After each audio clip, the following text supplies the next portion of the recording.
empresas del mundo. Y hoy prácticamente da por hecho la elección de Andrés Manuel López Obrador. Le llaman populista porque ese es el beso del diablo que te propinan los mercados. Aunque la palabra populista, si quieres, en otra ocasión la abordaremos, tiene otro significado en Estados Unidos que en México. En México la palabra populista es muy despreciativa, sobre todo los Krause lo han usado ad nauseam, ¿no? Lo han usado hasta en forma ya emética, pero ni saben su significado. En Estados Unidos recordarás aquel cuando estuvo Peña Nieto con Obama y Trudeau en Canadá en una cumbre que tuvieron. Peña pues fue a darle lecciones, imagínate, a Obama, criticando el populismo global en ese momento, y le revira a Obama y le dedicó 7 minutos, cualquiera lo puede googlear, y le dice: si estar por el bien común es ser populista, yo soy populista.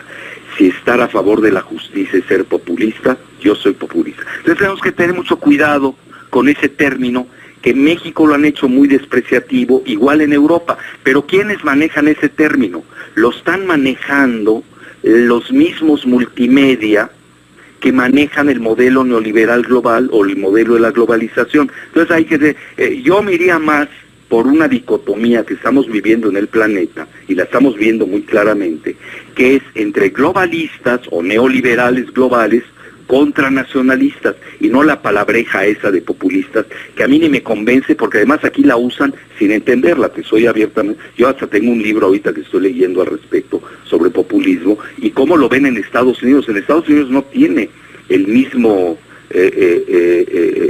desprecio con el que se maneja México. Es muy importante porque lo vas a ver, a partir del 2 de julio, la palabra populista va a ser una de las que más va a estar resonando en nuestro país, sobre todo con el enfrentamiento que se ha dado con los mega empresarios. Entonces hoy Stratford, que decía, ya ni tocan el tema de la elección. Hoy lo que están viendo son escenarios.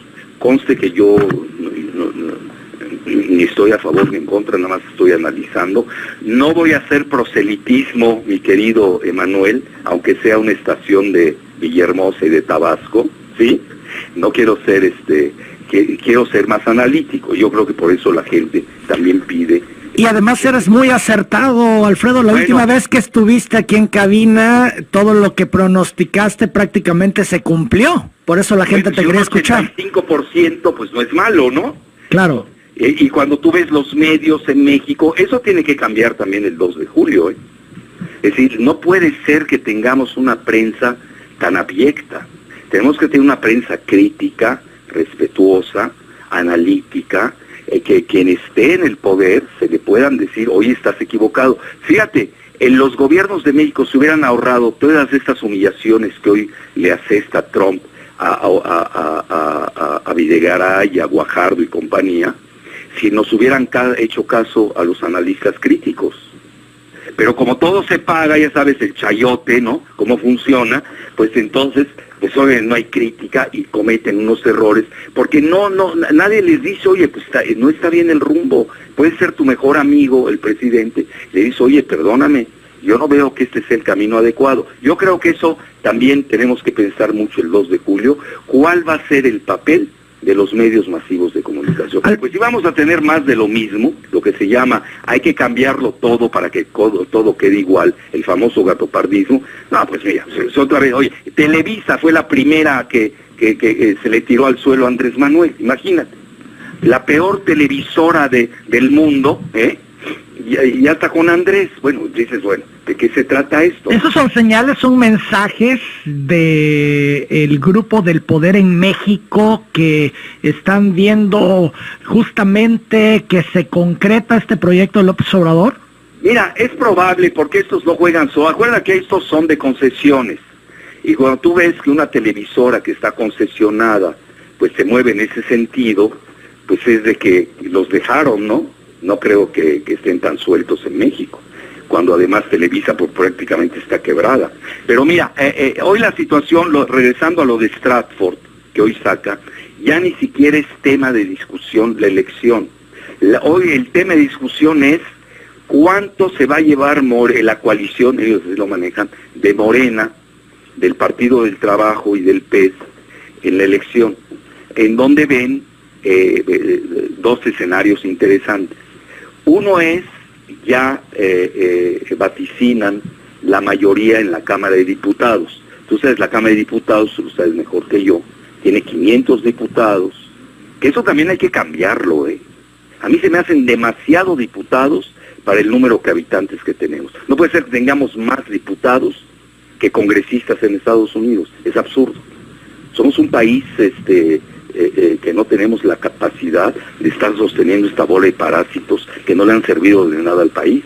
El mensaje, porque al final de cuentas estamos hablando de política, y si alguien es político, pues es Andrés Manuel. Ve el tiempo que lleva en esto y hoy lo tienes casi en el umbral de ser presidente de la República. Entonces, mucho va a depender sus reformas o lo que él quiera cambiar, etcétera, va a depender mucho, uno, si obtiene la mayoría, tanto en la Cámara como en el Senado, obviamente va a tener mayor margen de maniobra. Segundo escenario, si tiene solamente la mayoría en la Cámara de Diputados y está cerca del Senado de obtenerla, pues obviamente van a haber dificultades y va a tener que nombrar operadores de primer nivel políticos, tanto en la Cámara de Diputados como en el Senado. Esos son los escenarios, hoy te pongo al tanto, de Stratford el día de hoy, y pesan mucho porque lo siguen mucho los mercados. La parte dura que lo único que le preocupa obviamente a Estados Unidos. Estamos ya hablando del tema del segundo lugar tan comentado, ¿no? Esa lucha que se ha dado entre Ricardo Anaya y José Antonio Meade para estar por el segundo lugar y luego pedir el voto útil para tratar de evitar que López Obrador gane la contienda del 1 de julio. ¿Cómo ves tú este escenario? ¿Crees que se mantendrán así las cosas? Al final cerrarán filas en torno a Ricardo Anaya como segundo lugar que va hasta ahora. ¿Crees tú que pueda remontar José Antonio Meade? ¿Cuál es el escenario que tú vislumbras, Alfredo? Antes de entrar a ese, si me lo permites, porque va a estar interconectado con lo que, si me lo permites decir. Mira, yo en estos momentos, el corte de caja de hoy, hay 3 escenarios. Uno, que empezaría con el de la primera metáfora, sería la del rinoceronte gris. Bueno, ¿qué significa? Eso lo usan mucho los chinos. El rinoceronte gris, ahí está. Es tan obvio que no lo quieren ver muchos. Y ese es de que Andrés gana en forma inevitable ya el 1 de julio. Esa es la famosa metáfora del rinoceronte gris. Ahí está, pero no lo quieren ver. Está tan grandote, es tan obvio que no lo quieren ver. Y eso que hasta te puede investir, ¿no? Con su unicornio. Y luego a la segunda metáfora que manejé es la del cisne negro. Ya sabes, el cisne negro. Hoy ve todo lo que se ha dicho, todo lo que se maneja en general, las encuestas, etcétera. Y yo no creo mucho en las encuestas, aquí entre nos. A las encuestas se me hace un elemento de medición ya muy arcaico. En México todas son vendidas, todas están cuchareadas, por desgracia, exageran, que quizás hasta se queden cortos. No sé si me expliqué, Emanuel. Sí, claro. Bueno, esa también la tenemos que concentrar, y obviamente eso lo vamos a saber el 1 de julio. El 2 de julio, o en la noche. Sí. Ya ves que habían dicho que no, que hasta las 11 de la noche, que luego al día se va, lo que sea, pero se va a saber. Bueno, a lo que voy al cisne negro, yo no elimino esa metáfora. Obviamente tienes que ponderar estas metáforas, ¿vale? Pero mira, en un sistema como el nuestro, donde todavía el sistema es poderoso, aunque no sus representantes, yo no eliminaría que con el apoyo de Trump y de el ejército de Estados Unidos puedan imponer al candidato del sistema, que ahí entraría tu pregunta entre, no sé por qué siempre pones a Anaya antes que a mí, pero... Bueno, porque las encuestas nos indican que va arriba, que va en segundo lugar. No, las tendencias no, Emanuel. Si tú ves bien la de Reformas, es la que es obviamente más seria que para mi tía, la del Reforma, la tendencia de Anaya, porque vean, las encuestas es un corte de caja de ese momento, pero ahí lo interesante es cuando ves la curva, cómo va declinando. Anaya se está desplomando. Entonces Anaya se está desplomando en tu visión y... No es mi visión, la visión que veo del Reforma, donde veo que se está cayendo en su curva, aunque tenga un poco más de porcentaje que MIT, y a MIT lo veo que está subiendo. Entonces ahí tenemos que hacer varias consideraciones, porque este sistema no está muerto. Te diría como aquel poeta español, los muertos que vos matáis gozan de cabal salud, no seamos tan triunfalistas antes de tiempo. Cuidado, yo ya la viví, y la viví en el campo de Andrés Manuel en la primera elección. Y en la segunda igual, fíjate, la segunda elección, si hubiera durado una semana más la elección, Andrés hubiera sido presidente en lugar de Peña, por una semana. Porque ahí la tendencia empezó a subir a Andrés. Ahorita que él no tenía muchas ganas en la segunda elección, como en la primera, y en esta realmente se han volcado la gente por él. Podrían decir, bueno, más vale... vamos a algo diferente, ¿no? Oye, Alfredo, entonces, para entenderte bien, sí. Ricardo Anaya se desploma, esto es, MIT está subiendo, MIT va a ser el segundo lugar, MIT no, tiene posibilidades de... segunda manera, te voy a decir lo que yo pienso. Si se queda así esta situación, pues obviamente MIT y Anaya son los perdedores. Digo, no hay manera. Si te vas a una elección de tercios... Oye, qué bueno que no me preguntaste del Bronco, lo cual te agradezco mucho, ¿eh? Que no sirve para nada y le tiene que estar en el tercer debate. Y además es despreciativo del sur. Ha insultado a Chiapas y a todos los estados del sur, en una manera poco elegante, casi pidiendo quitarle el presupuesto a Chiapas para ir a sostener la deuda interna que tiene Monterrey, que es de la de Nuevo León, que es de las más altas de México, de casi 60,000 millones de pesos. Bueno, regresando, esa es una. Si se quedan en tercios, pues, ya no hay nada que hacer. Pero sigo con el cisne negro. Yo sé que a muchos no les va a gustar lo que digo. Acuérdense que yo hago análisis. No, adelante, tú dilo y vamos a ver qué tan efectivo eres en esta ocasión. Bueno, aquí tienes que hacer, bueno, si ustedes haciendo propaganda ni me deberías invitar, ¿no es cierto? Entonces a lo que voy, van a tener que decidir los dos que se pelearon a muerte, que son Salinas, que empujó a través de Diego Fernández de Ceballos la candidatura de Anaya, con Videgaray, que es el que realmente selecciona a mí. Bueno, ahí qué va a suceder, van a tener que decidir. Yo veo que tú citas antes a Anaya que a mí, yo no, porque estoy viendo esa tendencia, parece que no, pero esa subidita es importante, y ahí van a tener que decidir, uno de los dos tiene que declinar por el otro, y entonces vas a tener, a partir, no sé cómo vayan a llegar al debate, si se declinan, eso va a ser interesante, si declinan antes del debate o después del debate. Yo creo que lo van a hacer después del debate, porque tanto se van a dedicar a golpear a Andrés Manuel, sobre todo a Anaya. Que Anaya, y te voy a decir por qué declinó, cayó tanto, por su postura pueril de haber ido a provocar a Andrés Manuel. Eso no se hace. Además, esos comunicadores muy entrecomillados, el León Krause, que es muy infantil, y la Yuridia Sierra, que habló más que los candidatos, que eso es absurdo, muy mal el INE en su selección muy sesgada además.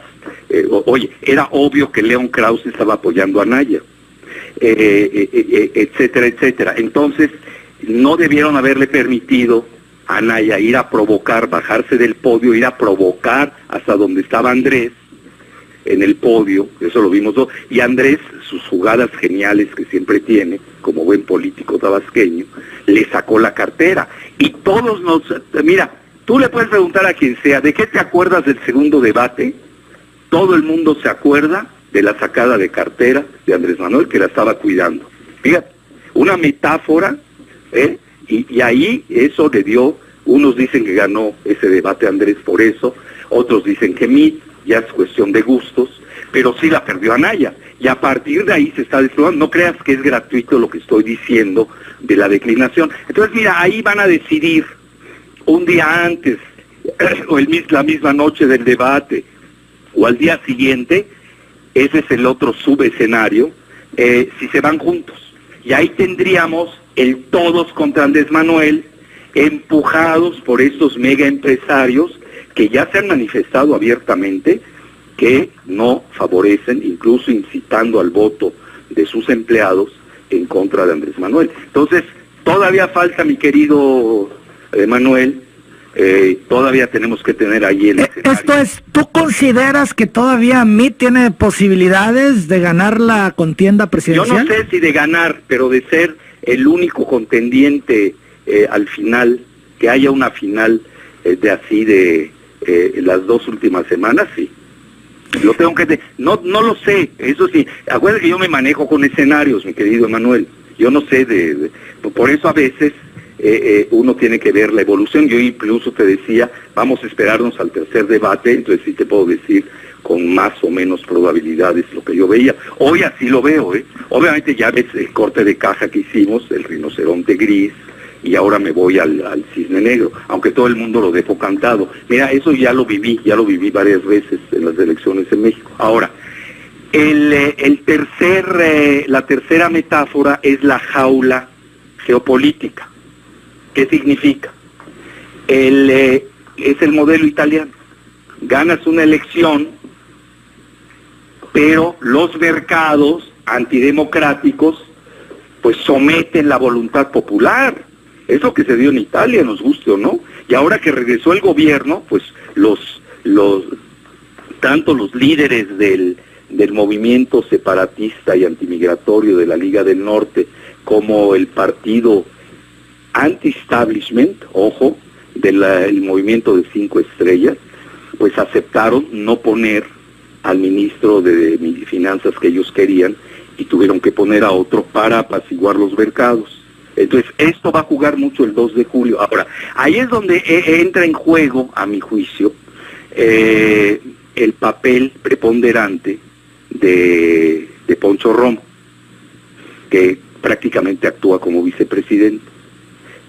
Y él acaba de tener una conferencia el día de antier, si no me equivoco, en Guadalajara, y abiertamente dijo que le había presentado su proyecto de gobernanza a las calificadoras y que les había gustado, al menos es lo que él dice. No van a tocar las reformas, y más que nada la prioridad va a ser el ataque a la corrupción, promover las pymes y sobre todo propiciar el campo mexicano. Oye, pero eso es contrario al argumento de López Obrador, al discurso. Bueno, de Taibo, ¿no? Pero Taibo es un jacobino trasnochado del siglo XVIII. No sabe que estamos ya en el siglo XXI. Pues ya ves, dicen que están sueltas las voces ahí en Morena, tienen derecho todos a expresarse, pero ya la efectividad, Taibo no sabe nada de economía de finanzas, salvo las de él. Él tiene mucho dinero en Milán y en Gijón, España. Acuérdate que yo no tengo buena opinión de él. Para mí es una persona que pega con la izquierda, pero cobra con la derecha. Así, esa es la opinión que yo tengo de él. Entonces, no se me hace que le beneficie a Andrés Manuel, menos en un entorno, porque no estás en el siglo XVIII. Si me dijeras, Andrés Manuel representa a Robespierre, ¿no? O a toda la secta revolucionaria francesa, bueno, es otro tema. Pero no es eso. Hoy estamos hablando precisamente de la jaula geopolítica. Ese tipo de personajes, tipo el dominicano, que ni es mexicano, Díaz Polanco, que dice que el Morena es la revolución bolivariana, eso hace mucho daño. Porque además ni es cierto. Andrés Manuel, tú me preguntas, si no me lo has preguntado, yo lo veo más cercano a él, lo veo más cercano a Jeremy Corbyn, que puede ser el próximo primer ministro de Gran Bretaña, que incluso ha estado en Tabasco, tú lo sabes, ¿no? Así es. Y está casado en terceras nupcias con una mexicana. Lo veo más cercano a él, lo veo más cercano a Bernie Sanders en Estados Unidos, y lo veo más cercano a Lula, nada más que Lula hoy lo tienen encarcelado, ¿no? Pero eso es lo que yo veo en Andrés Manuel, es más del corte socialdemócrata y no un jacobino trasnochado, que obviamente, pues, imagínate, quiere expropiar los bienes de los empresarios de México. Bueno, todavía eso lo paso, pero ¿por qué les mientas la madre? ¿O qué? Quítale a Slim y a la Arambuzabal a sus propiedades, ¿o qué? Y eso que no tiene esa capacidad, porque no sabe nada de economía, ni de finanzas. Las suyas sí, las maneja muy bien. Pero, ¿por qué les tienes que mentar la madre? Y además va a ser el que maneja la cultura en la Ciudad de México, imagínate, es una tortura eso. Bueno, a lo que voy, yo creo que ya en la negociación fina, y Andrés eso lo maneja muy bien, pues sí le ha dado las riendas de la negociación. Si no, ¿para qué tienes a Poncho Romo ahí, Emanuel? O sea, ¿No sí trae control y poder Poncho Romo para tomar estas decisiones y hacer estos planteamientos. Claro, si no, pues no lo deja suelto. Pero obviamente Andrés, que sabe, deja suelta tantito su ala de extrema izquierda, pues más o menos para tratar de contrarrestar a los mega empresarios que se le han ido a la yugular. Que eso nunca lo hemos visto. Bueno, lo vimos un poco con el Grupo Monterrey, te acordarás, cuando, bueno, tú no habías nacido, con el Grupo Echeverría, ¿te acuerdas? Con el presidente Echeverría. Es la única vez que recuerdo que los empresarios de México, sobre todo los grandes, ¿no?, se hayan atrevido a chocar con un candidato. Ahí el Grupo Monterrey no chocó con un candidato, chocó directamente con el presidente en turno, que era Luis Echeverría. Entonces, mira, en resumen, tiene muy buenos economistas Andrés Manuel, son de primera. Ursúa, tengo las mejores referencias de él, es una gente muy seria, son keynesianos. Todavía opera con él Rogelio Ramírez de la O, que es un excelente economista, muy serio, etcétera, que se maneja bien en los mercados de Nueva York y de Londres. Entonces trae buen equipo a nivel finanzas. Ahora el problema aquí, y eso es a donde si quieres ya nos vamos, a los dos escenarios del 2 de julio. ¿Te parece, después de la pausa, que nos los plantees los dos escenarios de julio? Del 2 de julio. Del 2 de julio, un día después de la... Exacto. Muy bien, vamos a la pausa, regresamos a los escenarios que presentará el doctor Alfredo Jalife. Son las 9 de la mañana, 27 minutos. Entramos a la recta final de esta entrevista con el doctor Alfredo Jalife. Nos iba a hablar de los dos escenarios. A ver, Alfredo, cuéntanos, ¿qué ves tú? Manejando el escenario menos probable hoy, obviamente, pero había que tenerlo en la perspectiva del cisne negro. Ya ves que incluso la revista Proceso ha hablado de fraude, etcétera, que hay que tenerlo en el radar, eso tampoco hay que subestimarlo. Esto es, tú no descartas un fraude electoral. ¿Cómo dices? Tú no descartas un fraude electoral. No. Sobre todo si se da la unificación de la oposición. Eso es importante. ¿Esto es PRI y PAN juntos? Sí, todos menos los que están en la coalición con Andrés. ¿Tú crees que todavía a estas alturas, ya un mes, han dicho que se han tardado, que debió haber ocurrido antes, a un mes de la elección puede incidir esto? Sí, claro. Mira, Calderón, que sabe de eso, que sabe mejor que nadie de eso, dice con 2 semanas nos bastan. Fíjate, ayer Jorge Camacho, ex jefe de la oficina de Margarita Zavala, anunció que otorgará su voto a José Antonio Meade. Se preveía eso, ¿no? Que Margarita y Calderón se irían con Calderón. La única que no lo sabía era Margarita, ¿no?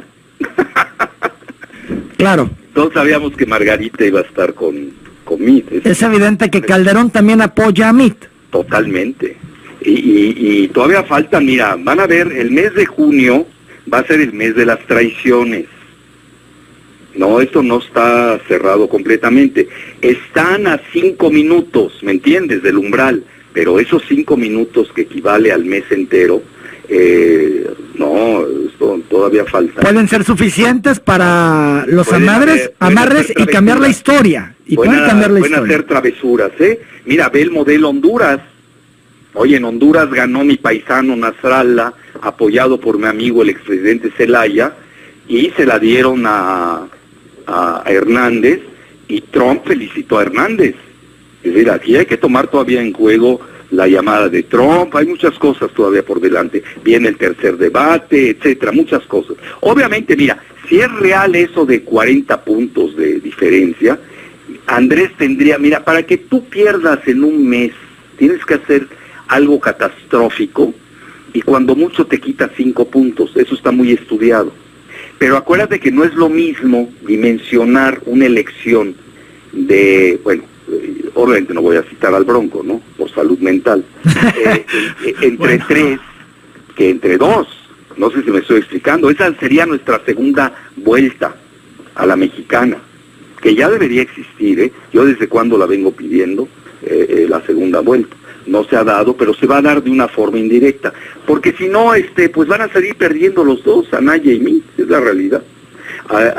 Y por eso yo no elimino todavía esa posibilidad, que los empresarios estos que ya ves se han volcado en contra de Andrés, le exijan a uno de los dos declinar. Todavía existe esa posibilidad, ¿eh? Oye, Nuño ayer le abrió la puerta a Anaya y todos los que quieran unirse para evitar que López Obrador llegue a la presidencia, fue el planteamiento de Aurelio Nuño. Hay que tenerlo eso muy presente. Mira, al final va a ser una reconciliación, acuérdate de mí, entre entre Salinas y Videgaray. Porque son los que se pelearon a muerte. Se van a poner de acuerdo. Ahí entra Diego, ahí entra el factor Diego, que conoce bien. Acuérdate que Diego declinó. Diego ya vivió eso. ¿Te acuerdas o no? Sí, claro. Oye, pero a ver, quienes dicen que Los Pinos y el equipo de López Obrador están construyendo puentes, ¿no es real? Eso se dice que está ocurriendo. Haces, pero también pues, lo haces una de dos, porque es cierto, saben que ya es inevitable, o la otra es de que están fintando. ¿Qué tal si están engañando a Andrés? Yo no me confiaría de un Videgaray, para nada.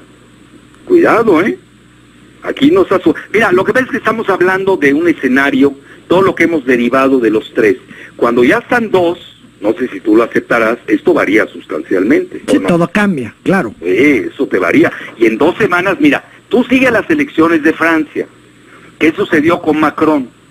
Macron no estaba en la primera vuelta, ganó Marine Le Pen, y cuando se da la segunda vuelta, todos se volcaron a favor de Macron y perdió Marine Le Pen. Cuidado, todavía falta. Yo me diría, si yo fuera el asesor de Andrés Manuel, y Andrés lo sabe, él lo ha dicho de cierta manera, si yo fuera su asesor le diría, relax, hay que relajarse, no hay que cantar triunfo tan precipitado. Bueno, ayer decía que no se esté en la marca, sino que se vaya a la lucha, porque esto aún no está resuelto. Perfecto. Ya lo vivió 2 veces, ¿no? Sobre todo la primera.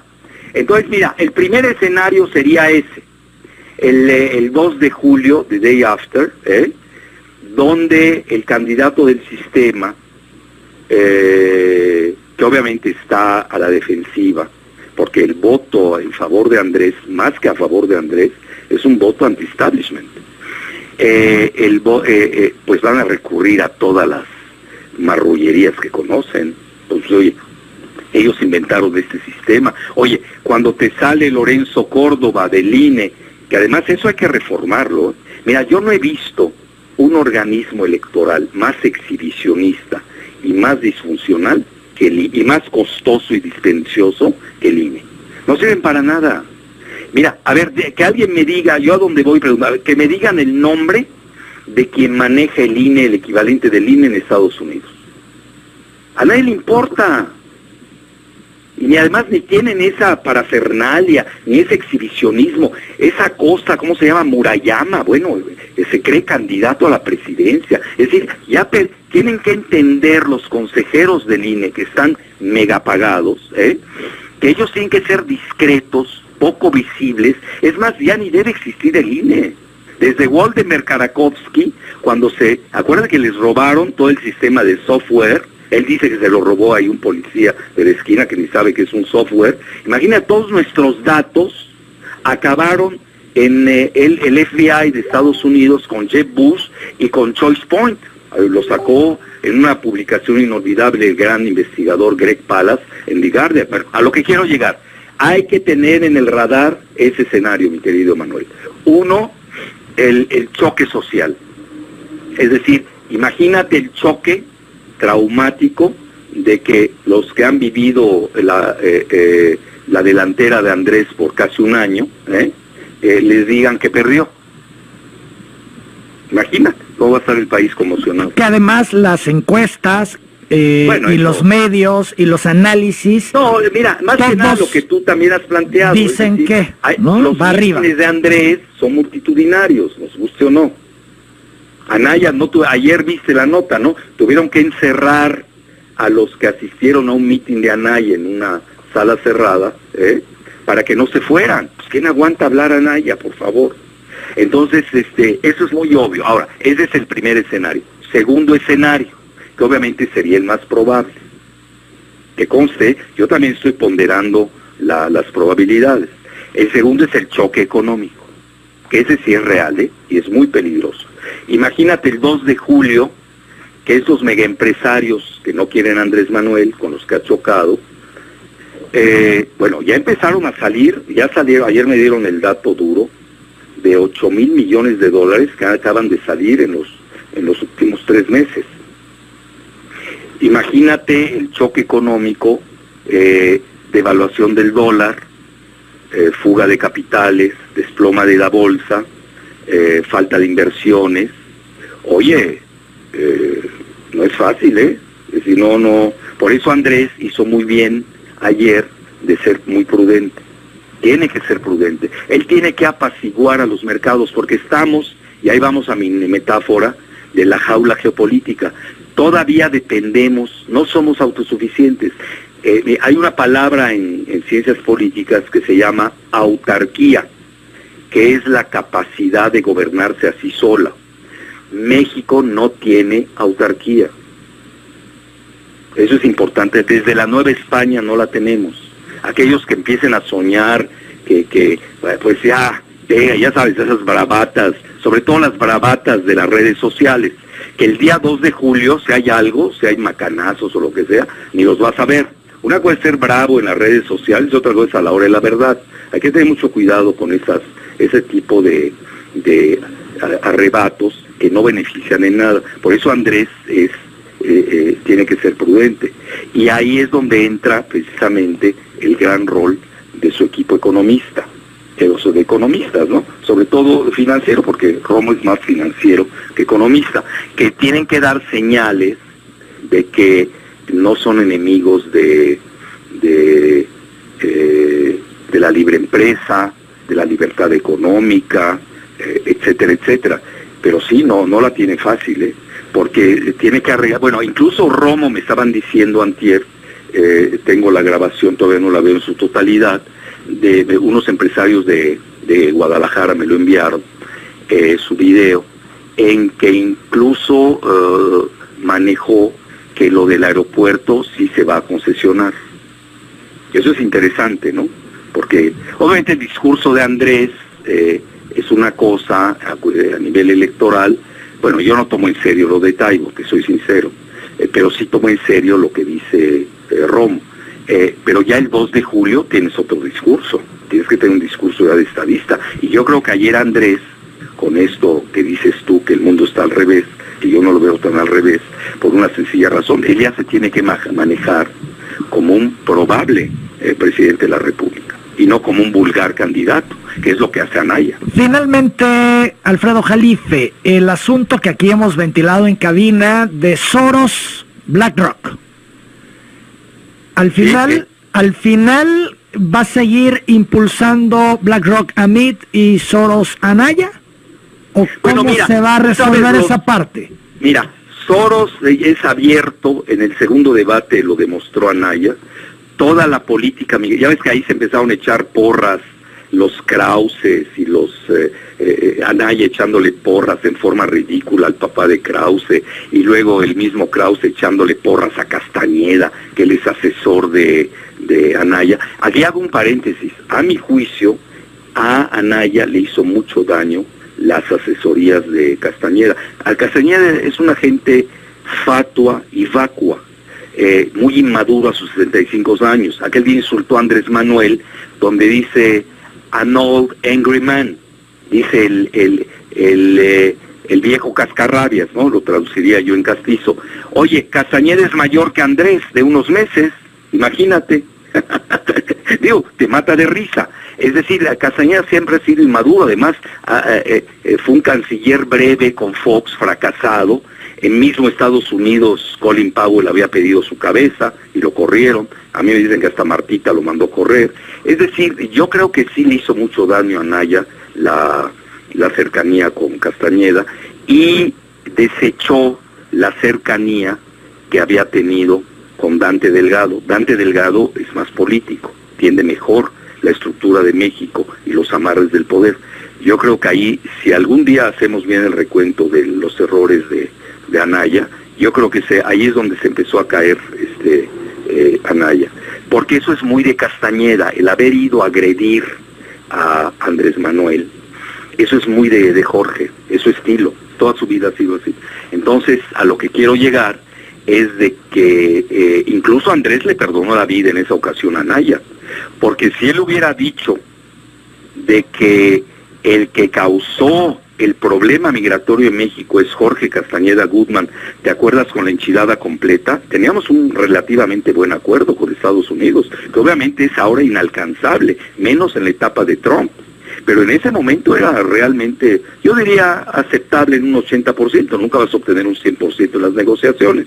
Y Castañeda fue cuando en su vanidad, infatuación e inmadurez, dijo la enchilada completa, todo o nada, y luego lo corrieron. Ahí creo, ahí Andrés lo hubiera aniquilado al mismo Anaya en el debate migratorio, donde allí Anaya opta por todas las teorías de George Soros, que además no las usa nada más para México, las usa para Europa. Entonces, ahí sí sigue. Ahora, en relación a BlackRock, es una pregunta interesante esta. BlackRock siempre ha estado con Meade, no es ningún secreto. Ahora, lo interesante es de que también se reunió BlackRock, sobre todo Larry Fink, con Andrés. No se reunió con el Bronco, ojo, con Margarita. Margarita salió a echar porras, bueno, Margarita ya no existe. Y date cuenta, Anaya no chistó ni una palabra sobre su reunión con BlackRock. Y eso que BlackRock se había reunido con él, porque BlackRock citó Larry Fink. Pero imagínate, a mí no me gusta eso, te voy a decir por qué, porque ya se volvió BlackRock y Larry Fink se volvió el gran elector de México. Y tú recordarás que al salir de la reunión con BlackRock, Ursúa, que parece ser va a ser el próximo secretario de Finanzas de Andrés Manuel, comentó que habían hecho clic por la cuestión del gasto social. Es decir, algo no se ha filtrado mucho, y yo del lado de la gente de Meade, ya ves que te envían cosas también, pues habían tenido una excelente reunión. Eso tampoco hay que perderlo de vista. Si tú me preguntaras, yo creo que BlackRock tendría en primer lugar a Meade y en segundo lugar a Andrés Manuel. No creo que considere a Anaya en su organigrama. Y ya habíamos hablado en su momento que BlackRock es Trump. Está ligado a Trump mucho. Todavía no sale el manotazo de Trump. Puede haber escándalos muy fuertes. Fíjate, el día de antier, Wall Street Journal, seguramente tú lo leíste, le hizo un extenso reportaje. Ponen, fíjate, el título era el populista de izquierda de México, Andrés Manuel López Obrador, es el equivalente de Trump en México. Nada que ver, ¿no? Pero obviamente hay un nacionalismo económico que sí lo tienen en común denominador. Eso es real. Eso no hay que perderlo de vista. El mismo Trump no es globalista, Andrés no es globalista. Todo el discurso de Andrés es antineoliberal, nos guste o no. Hay coincidencias entre ellos. Claro, en ese rubro sí, no en lo demás. Andrés no es racista, Trump sí lo es. Trump va más lejos. Trump es un supremacista, racista blanco, como Netanyahu en Israel, etcétera, etcétera. Entonces, todavía falta, créeme lo que falta. Vamos a ver cómo viene el debate del 12 de junio en Mérida. ¿Habrá dardos envenenados contra AMLO? Mira, no, si tú te das cuenta, entre los candidatos, entre los tres, tanto Andrés como Meade se respetan. No sé si estás de acuerdo en esa, se respetan mucho en esa apreciación, que al menos yo he visto, ¿no? Claro, Andrés Agar le pega al PRIAN por igual, ¿no? Y además tiene razón. A ver, es que a mí me da risa cuando dicen si gana Anaya o Meade, pues es lo mismo. Pues no hay gran diferencia. Es el mismo pacto por México. son los que votaron Pacto por México. Ve, a ver, ¿por qué nadie habla del PRD? A ver, un escenario, ¿qué tal si mañana ves a Mancera y a todo el PRD que se vayan con MIT? Claro, vas a decir es un 5% del voto, cuando mucho, ¿no? Si exageramos.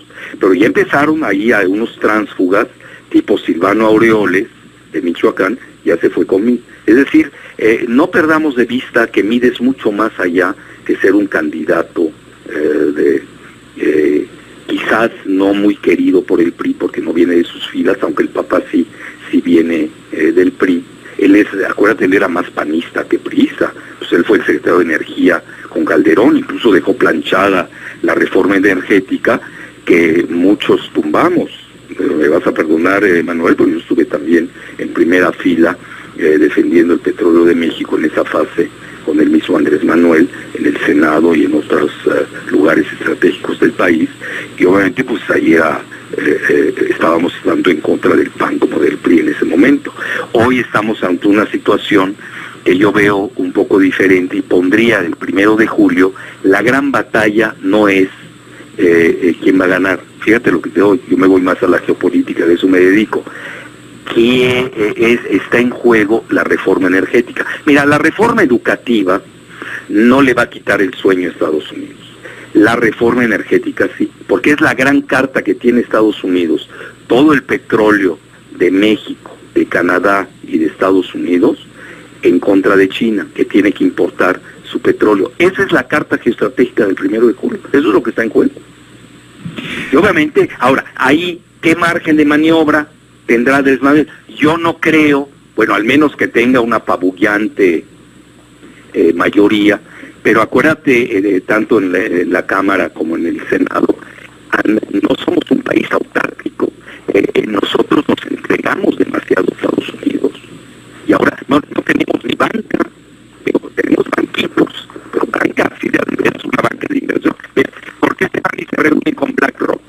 ¿Qué es BlackRock? Es el mayor banco de inversiones del mundo, está manejando 6 millones de dólares, trillones en anglosajón, estás hablando 3 veces más el Producto Interno Bruto de México, un solo banco. Por eso tienen que ir 4 de los 5 candidatos en su momento a dialogar con BlackRock. ¿Por qué? Y ahí viene la cuestión del choque económico, que es un término que yo no manejé, que conste, lo manejó Citibanamex, que conste. Y tú recordarás que el lunes el destape oficial de Aporpeña de MIT entró BlackRock a comprar la cartera de inversiones de Citibanamex por $65,000 millones, que ahí es de doble filo, porque así como entraron para apuntalar en este momento la candidatura de MIT y la valoración del peso mexicano, así se pueden ir, mi querido Manuel. Es decir, yo ahí sí tendría en el radar lo del choque económico. Alfredo Jalife. El equipo de Andrés, si es que les toca ese escenario y resulta ese escenario, lo sepan manejar. Yo agradezco mucho estos minutos, Alfredo. Creo que siempre es interesante platicar contigo. He recibido muchísimos saludos para ti. Felicitaciones por este análisis que has hecho. Te las voy a hacer llegar. Y de nuevo, pues agradecerte el tiempo y la disposición, Alfredo. Gracias, un placer. Y que conste que yo quería hablar el 13 de junio. Nada más por tratarse de ti, acepté adelantar vísperas. Muchas gracias, Alfredo, es correcto. Te envío un fuerte abrazo, saludos. A lo mejor, encantado.